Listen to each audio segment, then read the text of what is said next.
السلام علیکم ورحمۃ اللہ وبرکاتہ. آج اس نئے پوڈ کاسٹ کے ساتھ ایک نئی صورت کے ساتھ ہم آپ کے سامنے موجود ہیں. آپ کا رمضان کیسا گزر رہا ہے اور آپ کا بھی کیسا گزر رہا ہے، آپ بھی ہمیں ضرور بتائیے. الحمدللہ رمضان تو بہت اچھا گزر رہا ہے، بس مہنگائی بہت زیادہ ہو گئی ہے. سب لوگ اتفاق ہی کریں گے، مہنگائی تو رمضان سے پہلے تو تھی ہی، لیکن رمضان کے دوران تو کچھ زیادہ ہی ہو گئی ہے حسب معمول. حالانکہ ہونا یہ چاہیے کہ آپ منافع اللہ کے لیے تھوڑا کم لے لیں، لیکن ہمارے یہاں ہوتا یہ کہ زیادہ سے زیادہ منافع حاصل کرنے کے لیے لوگ زیادہ سے زیادہ چیزوں کی قیمتیں بڑھا دیتے ہیں. جب مجھے لگ رہا تھا سمینا کہ ہم مہنگائی کی جب بھی بات کرتے ہیں، ہر انسان ہی رزق کے لیے پریشان ہے نا. سب لوگ چاہتے ہیں کہ ان کی آمدنی میں برکت ہو، ان کے اخراجات میں برکت ہو، وہ کسی ایسے ذریعے سے کچھ حاصل کر سکیں، اپنے رزق میں برکت حاصل کر سکیں. میں نے بہت ذکر سنا ہے سورہ واقعہ کا اس حوالے سے. سورۃ الغنا کہلاتی ہے، رزق کے حوالے سے اس سورت کو پڑھنے کی تلقین کی جاتی ہے.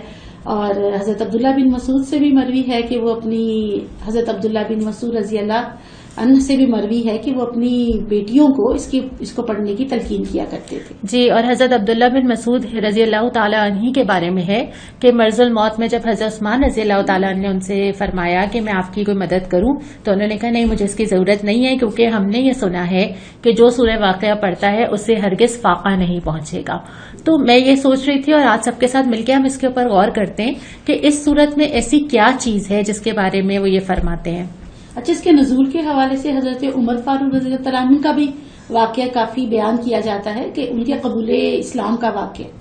اس کی وجہ یہ ہے کہ ایک صحابی غالباً نام مجھے ایگزیکٹلی یاد نہیں آ رہا، حضرت عبداللہ بن عباس ہی ہیں وہ غالباً، جنہوں نے یہ بات کی ہے کہ رضی اللہ تعالیٰ عنہ، انہوں نے یہ بات کی ہے کہ یہ سورت جو ہے یہ سورہ طٰہٰ کے آس پاس نازل ہوئی ہے، اور سورہ طٰہٰ جو ہے وہ حضرت عمر رضی اللہ تعالیٰ عنہ کے اسلام لانے کے قصے میں بیان کی جاتی ہے. اس سے یہ اندازہ ہوتا ہے کہ یہ سورت مکی سورت ہے، مکہ کے درمیانی عرصے میں ہی نازل ہوئی ہے، اور اس کے موضوع و مضمون سے بھی اس کی تائید ہی ہوتی ہے، کیونکہ مکی صورتوں میں جن مضامین پہ زیادہ تر بات ہوتی ہے اس میں بھی وہی ہے. تو یہ جنتی صورتوں میں سے، یعنی کہ وہ صورتیں جس میں جنتوں کا بڑا ہی خوبصورت تذکرہ ہے. اچھا، بڑا اچھا لفظ استعمال کیا آپ نے، جنتی صورتیں. یہ ایک نئی اصطلاح سنی ہے آج میں نے آپ سے. لیکن شروع اس کی بالکل دنیا کے نظام کو تہ و بالا کرنے سے اور حشر نشر سے اور قیامت کے تذکرے سے شروع ہوتی ہے، لیکن اس کے بعد یہ انسان کی پیدائش سے لے کر اس کی موت تک کی پوری زندگی کو ایک منظرنامے کے طور پر پیش کرتی ہے. پوری زندگی کور کر لیتی ہے نا. اچھا، اس کے اندر جب پہلی آیت آپ پڑھتے ہیں شروع میں، تو اس کے اندر وہی ذکر ہے قیامت کے دن کا، جیسے ہمیں سورہ قارعہ میں ملتا ہے القارعۃ ما القارعہ، سورہ زلزال میں ملتا ہے اذا زلزلت الارض زلزالہا، جب زمین ہلا دی جائے گی، اور یہاں ملتا ہے اذا وقعت الواقعہ، جب وہ واقعہ ہو کر رہے گا. دنیا کے نظام کا خاتمہ جس طرح سے اللہ تعالیٰ تہ و بالا فرما دیں گے اور تہس نہس کر دیں گے، اور یہ اللہ تعالیٰ ہی کر سکتے ہیں، کیونکہ اللہ تعالیٰ ہی جنریٹ کرنے والے بھی ہیں، آپریٹ کرنے والے بھی ہیں، اور وہی ڈسٹروائے بھی کرنے والے ہیں اس دنیا کو. اور پھر ہمیں جو اس کی پوری منظر کشی ملتی ہے نا، خاص طور پہ جب 30واں سپارہ پڑھتے ہیں، اس میں بار بار اس کی منظر کشی ملتی ہے. یہ ملتا ہے کہ پہاڑ اڑا دیے جائیں گے، بادلوں کی طرح وہ تیر رہے ہوں گے، زمین ہلا دی جائے گی، تلپٹ کر دی جائے گی. میں بار بار یہ سوچتی ہوں، یہاں پہ بھی یہ پہاڑ کے ریزہ ریزہ ہونے کا ذکر ہے. ان دونوں چیزوں کے درمیان، آسمان اور زمین کے درمیان ہم انسان، پہاڑ کے سامنے تو ہماری ویسی بھی آپ حیثیت دیکھیے نا، اتنا سے نظر آتے ہیں. وہ انسان ان تمام چیزوں کے درمیان ہوں گے، وہ کہاں جائیں گے؟ اچھا، انسان تو بہت ہی معمولی لگ رہا ہوتا ہے نا، اس کی اپنی حیثیت بہت معمولی لگتی ہے اسے، لیکن اللہ رب العالمین نے اسے اشرف المخلوقات بنایا ہوا ہے. یہ بات ہمیں نہیں بھولنی چاہیے. اللہ تعالیٰ نے اس کائنات کو بنایا بھی حضرت انسان ہی کے لیے اور مومن کے لیے. یہ فرما دیا گیا کہ مومن کے لیے آراستہ کر دی پوری کائنات اللہ تعالیٰ نے، اور مومن کو کس کے لیے بنا لیا؟ عبادت کے لیے. وما خلقت الجن والانس الا لیعبدون، ہم نے جن اور انس کو صرف اس لیے بنایا کہ وہ اللہ کی عبادت کریں. اب یہاں پہ آ کے جب یہ ساری منظر کشی ہو گئی ہے نا کہ زمین اور آسمان لپیٹ دیے گئے ہیں، اس کے درمیان جو انسان ہیں ان کے بارے میں فرمایا جا رہا ہے کہ ہم ان کو کیٹیگریز میں تقسیم کر دیں گے، اور یہ 3 کیٹیگریز ہیں. پہلی کیٹیگری ہے اصحاب المیمنہ. یہ کیا ہے؟ یہ وہ ہیں جو ہیں تو بڑے خوش نصیب جی، لیکن یہ وہ ہیں جو جسٹ پاسنگ مارکس لے کے پاس ہو چکے ہیں. اچھا، ان میں بھی ڈفرینٹ گریڈز ہوں گے نا. دیکھیں، اصحاب المیمنہ سیدھے ہاتھ والے لوگ، خوش نصیب لوگ، پاس ہونے والے لوگ. ان پاس ہونے والے لوگوں میں سے کچھ ہوں گے جن کے مارکس بہتر ہوں گے, کچھ ہوں گے جن کے کم ہوں گے, کچھ یہ ہیں جو فیل ہوتے ہوتے ایڈیشنل مارکس دیکھ کے پاس کر دیے جائیں گے نا. ان کے اندر پہ مختلف درجات ہیں, کیٹیگریز ہیں. ہاں, لیکن ہیں وہ خوش نصیب کیونکہ وہ پاس اور پروموٹ ہو گئے, اور کیونکہ وہ سیدھے ہاتھ والے اللہ تعالیٰ نے یہاں پر انہیں سیدھے ہاتھ والے کہا ہے. اور سیدھے ہاتھ کا معنی مفہوم یہ ہوتا ہے جو عزت والے ہوں, رفت والے ہوں, بلندی والے ہوں. اور ان کے بارے میں آپ مزید پڑھنا چاہیں ویسے تو آگے بھی آئے گا, جن گروپس کا ہم آج ذکر پڑھیں گے ان سب کے اینڈ ریزلٹس بھی اللہ تعالیٰ نے بتائے کہ کیا ملیں گے, لیکن مختلف صورتوں میں اور ڈیٹیلز بھی آئی ہیں. ایک تو ہو گیا اصحاب المیمنہ, سیدھے ہاتھ والے. دوسرا گروپ آ جائے گا اصحاب المشأمہ, الٹے ہاتھ والے یا بائیں ہاتھ والے, جن کی بد نصیبی کا کیا کہنا. جو بد نصیب ہوں گے, جو شوم ہوں گے, یہ وہ لوگ ہوں گے جن میں سے ہر قسم کے کفار بھی ہو سکتے ہیں, منافقین بھی ہو سکتے ہیں, اور وہ لوگ بھی ہو سکتے ہیں جو بہت سارے اعمال لے کر آئے لیکن کسی بھی وجہ سے ان کے اعمال ضائع کر دیے گئے. نیت کی خرابی تھی, دوسروں کے حقوق العباد ان کو دینے تھے جس کی وجہ سے نیکیاں دے دی گئیں, یا ان کے بہت سارے اعمال بھی اللہ تعالیٰ نے قبول نہ فرمائے. اللہ تعالیٰ محفوظ رکھے سب کو, لیکن یہ وہ لوگ ہیں جو پاس نہیں ہو سکے. یہ ہیں اصحاب المشأمہ.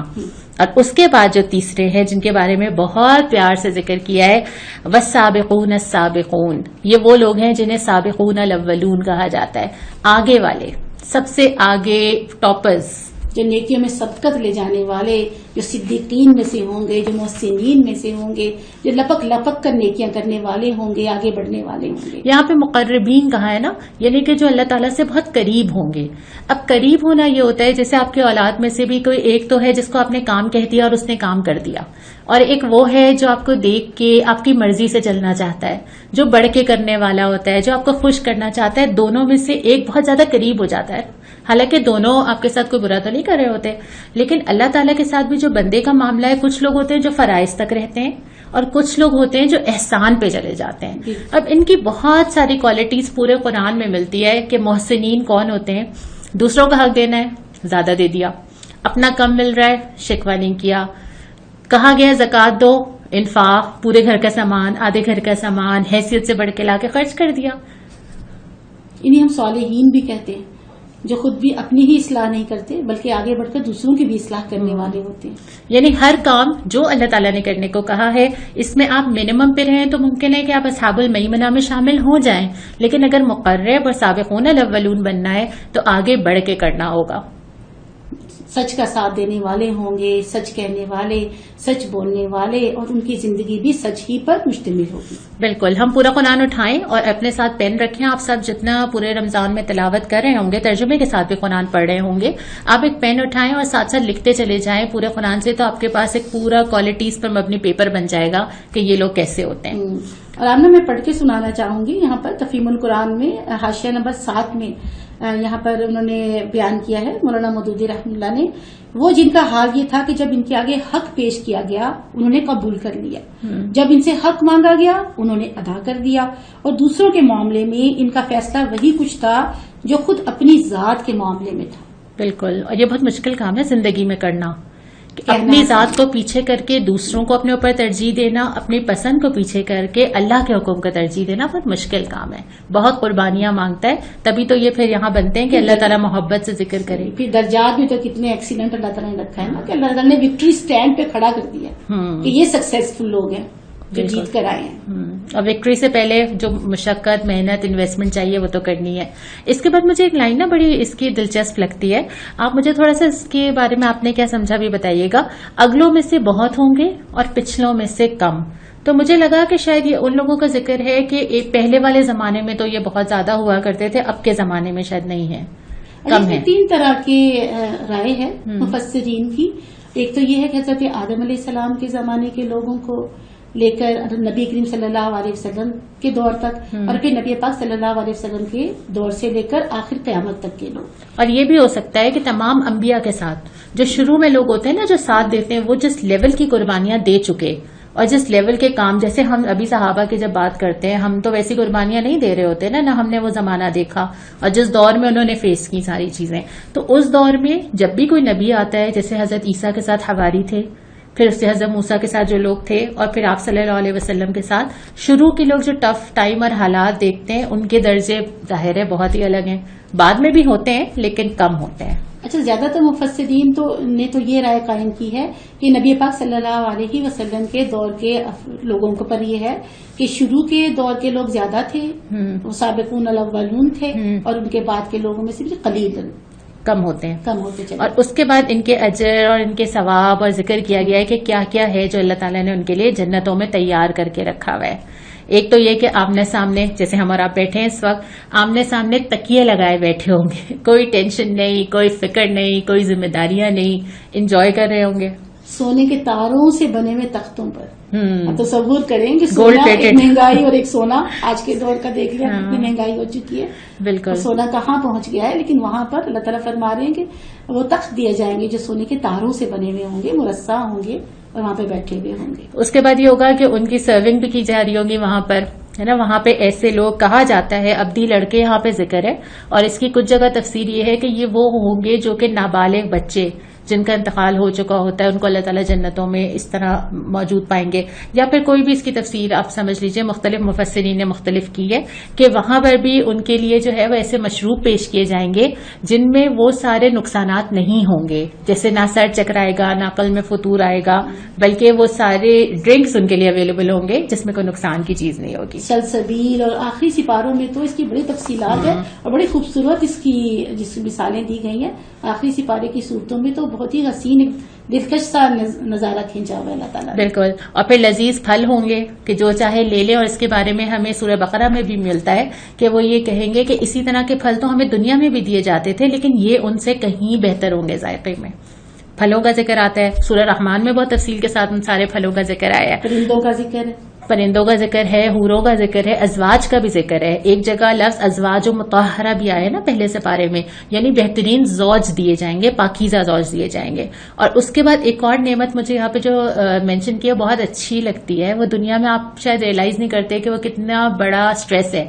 یہاں پہ فرمایا کہ وہ وہاں کوئی بیہودہ کلام یا گناہ کی بات نہیں سنیں گے، یعنی ان کے کانوں میں کوئی ایسی چیز نہیں پڑے گی جو ان کو ناگوار ہو. کتنی چیزیں سنتے ہیں نا ہم، نہ صرف مطلب کچھ چیزیں تو ایسی ہیں کہ چلے وہ حرام ہے، کچھ چیزیں ہوتی ہیں، کوئی کمنٹس ایسے ہوتے ہیں، کوئی باتیں ایسی ہوتی ہیں جو آپ سننا نہیں چاہتے، جو آپ نہیں چاہتے کہ آپ کے دل میں رہ جائے.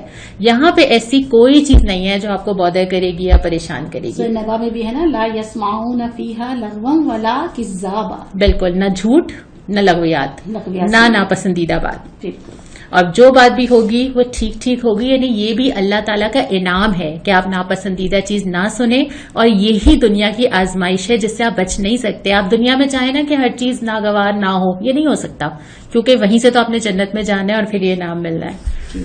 اس کے بعد ذکر آ گیا اینڈ رزلٹ کا اصحاب الیمین کے. سیدھے ہاتھ والے جو ہیں ان کے لیے جنت میں کیا کیا ہے؟ ان کے لیے جنت میں بے خار بیریاں ہیں اور تہ بے تہ چڑھے ہوئے کیلے ہیں. اچھا، بے خار بیریوں سے تفاسیر میں بھی یہ ذکر ہے نا کہ اتنی معمولی سی چیز ہے بیری، تو بیر تو معمولی سی چیز ہے، معمولی سا پھل ہے، اس کا تذکرہ کیوں کیا گیا؟ تو جب میں اس کی تفسیر میں پڑھ رہی تھی تو طائف کے مقام کی ایسی سرسبز وادیاں ہیں جن کے بیر بہت ہی زیادہ لذیذ ہے اور عربوں میں بہت مشہور اور معروف ہوا کرتے ہیں، لیکن کانٹوں کے ساتھ. یہاں پر دنیا میں کانٹوں کے ساتھ ہوں گے، وہاں پر جب لکھا ہوا ہے نا کہ وہاں پہ کانٹے نہیں ہوں گے. اور مجھے لگتا ہے کہ شاید یہ بھی نا ایک تمثیل ہے، یہ مثال دی گئی ہے کہ ہر نعمت کے ساتھ دنیا میں بھی نا بہت سارے کانٹے یا بہت ساری چیزوں سے گزر کے آپ پہنچتے. وہاں پہ ایسا نہیں ہے.